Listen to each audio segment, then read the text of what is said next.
İjam diçin mahserteya navça Mêrdînê li wê derê Mîhrîcana Çandinî çand û hunerê her wiha heye tevek ji nava hevde ev Mîhrîcan tevkariya qeymeqamiye şaredariye û müdüriyên din yên wekî Çandiniyê lewra gelê navçeyên hunerên saziyan cotkar û hilberîner ev jî tevlî Mîhrîcanê din wekî din welatî jî cihê xwe girtine.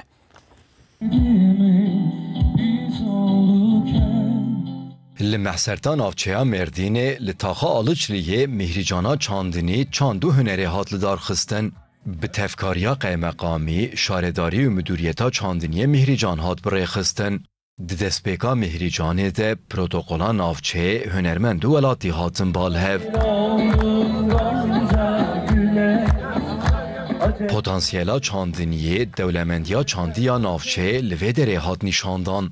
Berhemên Çandinî û hilberînê yên herêmî li qada Mîhrîcanê hatin raxistin. Gelê navçeyê nûnerên saziyan, cotkar û hilberîner tevlî Mîhrîcanê bûn. Ev Mîhrîcanê me festivalet me ê jandarêt me ê sanat kültür sanat festivalê li bölget me ê her tişî xweşik heye li vir. Wê derê örneka wa ev vê derê. Bajarê me mahsertê me artık bi festivala, bi xizmet, bi çalışma li gündeme tê. Gelê navçeyê bi vê Mîhrîcanê kêfxweş bû.